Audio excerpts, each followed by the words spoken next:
다섯 번째 제사, 속건제사에 대해서 말씀을 드리겠습니다. 속건제사는요, 히브리어로 아시암이라고 하는데 죄나 허물을 말하는 속죄제사도 하타라고 하는데 속죄제사도 또 그것도 죄예요. 그러면 이제 죄를 처리하는 거예요. 속건제사나 속죄제사는 다 죄를 처리하는데 그럼 차이는 무엇이냐? 속건제는 피해 보상의 개념이 들어가 있습니다. 그래서 물질에 대한 피해 보상에 대해서는 물질에 대해서 보상을 합니다. 그리고 이 속건제사로 또 하나님의 공의를 어긴 그 죄에 대해서 보상하는 그 개념이 들어가 있습니다. 그래서 하나님이나 사람에게 피해를 끼친 걸 보상하는 제사입니다. 그래서 먼저 그 물질의 피해를 보상을 해요. 물질적인 피해를 보상을 하고 그 피해 보상을 통해서 공의를 세웁니다. 그 공의를 세운 다음에 속건제사를 드려요. 그럼 이 속건제사는 예수 그리스도의 십자가에 있는 것입니다. 이 속건제사를 통해서 죄를 속죄를 받는 것입니다. 그래서 이 피해 보상을 통해서 공의를 회복한 다음에 우리가 용서를 받을 수 있다. 요거를 꼭 아셔야 되는 것입니다. 이 구원이 공의와 연결되어 있다. 이것이 바로 속건제사의 의미가 되겠습니다.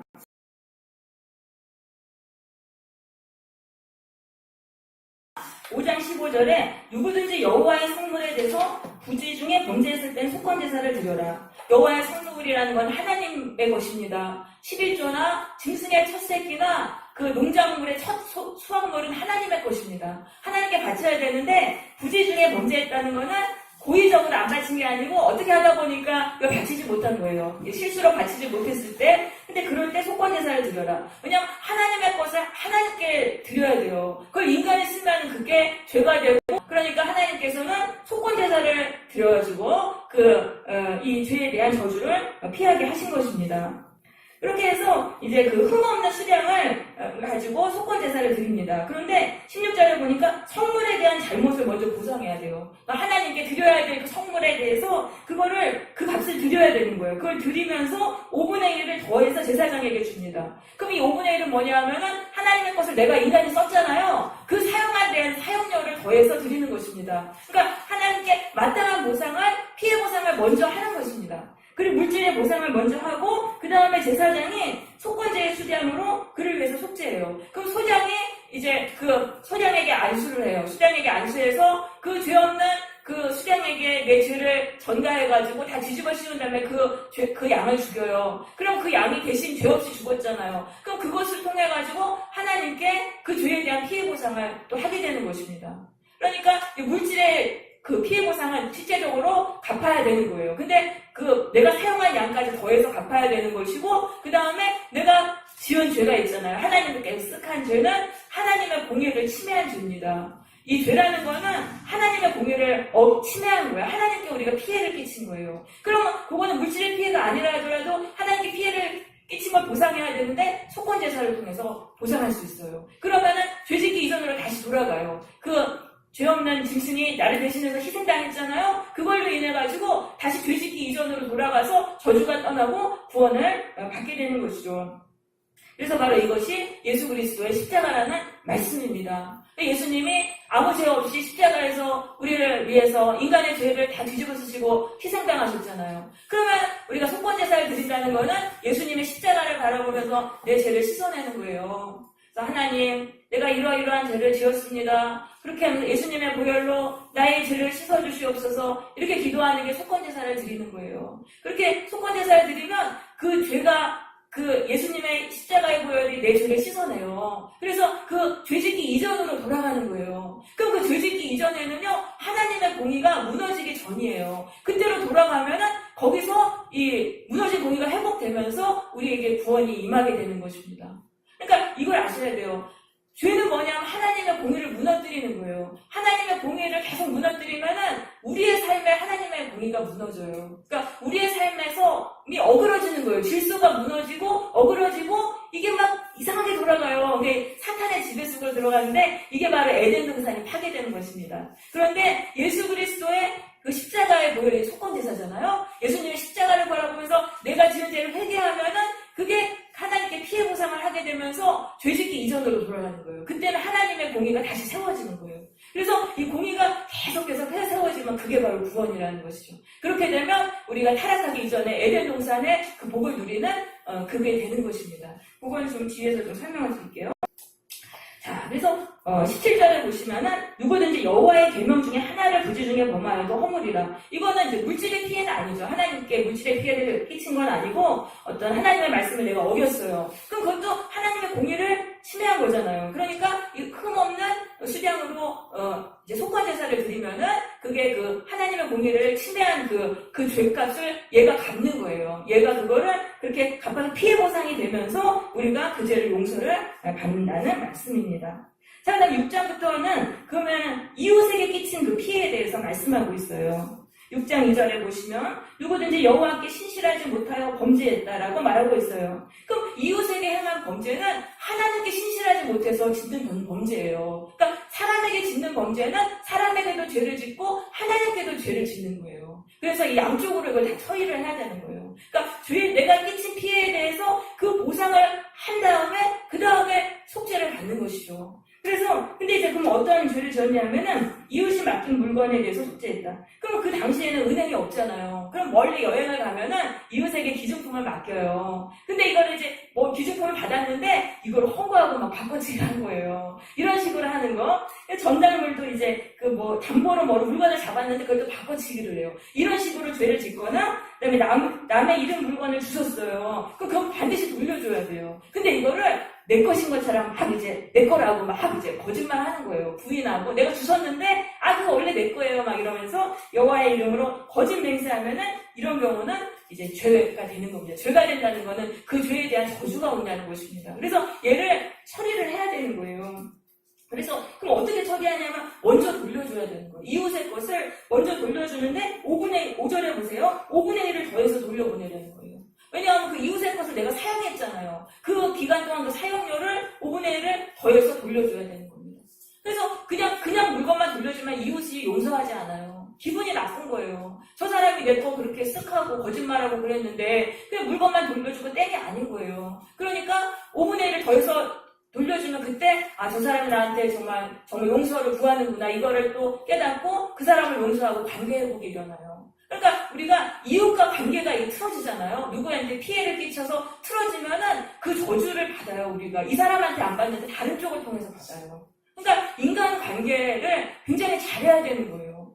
피해를 준 거에 대해서 반드시 보상을 해야 되는데 그 죄가 드러나는 날에 주라고 되어 있어요. 그 죄가 내 눈에 드러나는 날에 주라는 거예요. 그러니까 이웃의 물건을 내가 이제 도둑질했어요. 그때는 그게 죄가 안 보이는 거예요. 타격에 눈이 멀어가지고 죄가 안 보여요. 근데 나중에 며칠이 지나면 그게 깨닫게 되는 날이죠. 갑자기 내가 이 사람 거 이거 내가 쓱 했구나. 그게 막 내 눈에 확 드러나요. 그럼 그때 그날 바로 돌려주라는 것입니다. 왜냐하면 그 다음 날이 되면 또 마음이 바뀌는 거예요. 또 타격에 뒤집어 씌워가지고 내가 가만히 있으면 이거 다 내 거 되는데 이러면서 또 그 물건을 또 쓱 하는 거예요. 그러면 저주를 계속 받잖아요. 그러니까 그 깨달은 날 돌려주라는 말씀입니다. 그래서 이게 깨닫는 건 하나님이 깨닫게 하시는 거예요.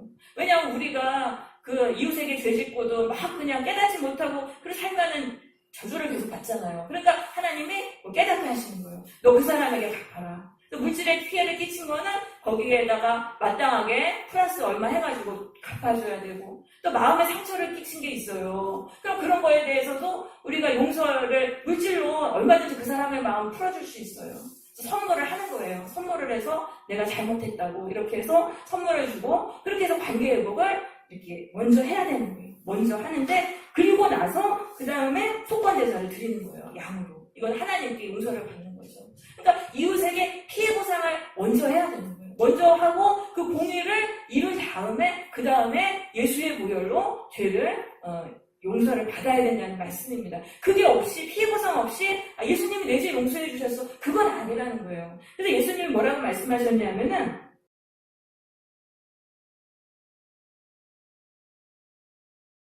하나님께 예배 드리러 왔어요. 헌금도 드리려고 막 왔어요. 그런데 그때 생각난 거예요. 누구에게 참 내가 상처를 주고 누구에게 피해를 끼친 게 생각이 났으면은 예배 드리지 말고 그거부터 관계 회복을 하고 와서 예배를 드려라. 왜냐하면 그 관계 회복이 안 된 상황에서는 하나님이 그 사람의 예배를 듣지 않으신다는 거예요. 받지 않으신다. 그래서 하나님께 헌금을 드리고 막 이렇게 해도 그 복을 내려주시지 않는다는 말씀이죠. 그래서 예배보다 오히려 이 피해 보상을 통해 공의를 회복하라라고 하나님은 말씀하고 계시는 거예요. 그래서 우리 지금 내 마음속에 떠오르는 사람이 혹시 있을 수 있어요. 그럼 그 사람에 대해서 피해 보상을 꼭 하시기를 바랍니다. 내가 잘못한 거에 대해서는 꼭 선물이라도 주고, 내가 또 좀 피해를 끼친 거에 대해서는 보상을 해야 됩니다. 그래야지 이게 풀리게 돼서. 그리고 예수님의 보혈로 내 죄에 대해서 그 죄를 씻어달라고 계속 기도해야 돼요. 그러면은 그 보혈이 내 죄를 씻어내요. 그러면 죄 짓기 이전으로 돌아가서 하나님의 공의가 다시 회복이 되는 거예요. 그렇게 된다는 것입니다. 이 피해 보상을 명하는 속건제사는 구원이 하나님의 공의와 연결되어 있음을 보여주는 것입니다. 그래서 구원은 우리가 어떻게 받냐면요, 공의가 회복되는 그 단계를 거쳐서 우리가 구원을 받는 것입니다. 공의가 무너지면은 하나님의 공의가 무너져요. 그럼 내 삶이 어그러지는 거예요. 어그러지고 질서가 무너지고 죄로 파괴된 이상한 삶을 살게 되는 거예요. 그러니까 거기서 저주를 받고 에덴 동산이 파괴가 되는 거죠. 그런데 우리가 거기서 그래서 에덴 동산을 회복되려면 하나님의 공의가 회복이 돼야 돼요. 그럼 하나님의 공의를 회복하려면 속건제사가 핵심인 것입니다. 속건제사를 통해서 하나님의 공의를 회복할 수 있는데, 자, 그래서 이 속건제사가 굉장히 중요한 것입니다. 자, 그래서 이 구원의 열쇠인데, 근데 이사야 선지자가 예언했어요. 메시아가 오셔서 속건제물이 되실 것을 예언했습니다. 이사야 53장은 고난당하는 메시아에 대한 예언입니다. 메시아가 오셨는데 하나님의 메시아를 막 상처당하게 하고 고난당하게 하신다는 거예요. 그래서 그 메시아가 결국은 속건제물로 죽는다는 그런 얘기입니다. 그런 예언입니다. 그러니까 인간이 하나님께 피해를 끼쳤어요. 죄로 인해서 하나님의 공의를 침해한 그걸 보상하시기 위해서 예수님이 메시아가 죽으실 것이다. 이거를 예언한 거예요. 그리고 그 예언대로 예수님께서 이 세상에 오셔서 십자가에서 속건제물이 되셨던 것입니다. 그래서 우리가 십자가를 바라보면서 날마다 나의 죄를 회개하면은, 그 죄를 씻어달라고 기도를 하면은요, 그 죄가 씻겨져 나가면서 우리의 삶에 무너진 공의가 회복이 되는 것입니다. 하나님의 무너진 공의가 회복이 돼서 그 공의가 한두 개가 아니잖아요. 우리 삶에 무너진 게. 근데 그걸 하나하나 회복해서 다 회복되면은 우리의 삶의 에덴 동산이 이루어지는 것입니다. 그래서 단번에 기도로 되는 건 아니죠. 그래서 보혈을 붙잡고 이 속죄 기도를 계속적으로 드려서 나의 삶에 하나님의 공의를 세워나가야 되는 것입니다. 자, 그리고 속죄를 받은 후에는 공의를 따르는 삶을 살아야 돼요. 내가 예수의 보혈로 정말 간절히 기도해서 죄에서 사함을 받았어요. 그랬는데 또 불의하게 살면은 이게 또 불의를 따르게 되면 또 공의를 따르는 방향으로 가야 되는 거예요. 그래야 구원을 받는데 거기서 또 내 마음대로 살고 이렇게 불의를 행하면 반대 방향으로 가니까 구원을 잃어버리는 거예요. 그래서 예수님을 보혈을 주셨으니까 우리가 막 죄짓고 함부로 살면 안 되고, 그때 용서를 받았을 때 그때를 디딤돌로 해서 하나님의 공의가 내 삶에 회복이 됐잖아요. 그 디딤돌로 밟고 우리는 하나님의 공의를 따르는 삶으로 우리의 방향을 확 틀어야 되는 거예요. 그러니까 예수님께 나와서 막 회개 기도를 했어요. 막 콧물 흘리면서 회개 기도 했는데, 그러면 이제 영적으로 민감해지게 돼서 내 죄가 이제 용서받았다는 걸 느껴져요. 근데 그때 우리가 마음을 확 돌려야 돼요. 그때 이게 죄가 이제 씻겨져 나가요. 예수님의 보혈로. 그럼 그때 죄에 달라붙었던 악한 영들도 다 이렇게 많이 나가는 거예요. 그래서 우리 안에 악한 영의 권세가 많이 약화되거든요. 그때 확 트는 거예요. 우리가 나 이제부터 하나님의 뜻대로 살 거야. 그러니까 평소에는 우리 안에 악한 영들이 엄청 많아요. 얘네들한테 눌려있기 때문에 하나님 뜻대로 살기가 굉장히 어려운 거예요. 근데 예수의 보혈로 속죄를 받았잖아요. 그럼 그때 악한 영들이 많이 쫓겨나간단 말이에요. 그러니까 그때 확 틀면서 나 이제 하나님 뜻대로 살 거야 하면서 공의를 따라야 돼요. 그래서 이 불의를 따르는 우리의 삶의 방향을 착 돌려서 공의를 따라서 계속 그 방향으로 가는 것입니다. 그렇게 되므로 우리가 구원을 받게 되는 것입니다. 근데 막 우리 미적미적 거리는 거예요. 예수님이 또 속죄해 주셨는데도 하나님 뜻대로 살까 말까 하면서 미적거리잖아요. 그럼 또 악한 놈들이 또 와요. 얘네들이 나갔다가 또 와서 우리한테 달라붙어가지고 우리를 불의한 방향으로 끌고 가는 거예요. 그래서 우리가 이렇게 나와서 하나님께 예배드리고 성령의 역사로 회개했잖아요. 그때 확 우리의 마음을 돌이켜서 이제 나는 하나님 뜻대로 살겠습니다. 하나님의 공의를 따르겠습니다. 계속 이쪽 방향으로 우리가 가야 되는 것입니다. 그렇게 할 때 우리가 우리의 삶에 무너진 하나님의 공의가 세워져서 에덴 동산이 회복되는 복을 받게 되는 것이고, 그것이 바로 구원인 것입니다. 그래서 예수 그리스도의 속건제물이 되신 예수 그리스도의 십자가를 통해서 인간 인간이 무너진 에덴 동산을 회복하게 된다. 이것이 바로 성경의 진리인 것이죠. 네, 이제 결론을 내겠습니다. 예수님의 십자가는 인간이 하나님의 공의를 무너뜨린 죄를 보상하는 속건제사입니다. 예수님의 보혈로 죄를 씻김받기를 위해서 날마다 기도하시기를 바랍니다. 그리고 하나님의 뜻대로 살 것을 정말 결단하고 이제부터 전심으로 그것을 위해서 노력하시기를 바랍니다. 그래서 우리의 삶에 무너졌던 하나님의 공의가 하나씩 세워짐으로 에덴 동산이 회복되는 복된 인생이 되시기를 바랍니다.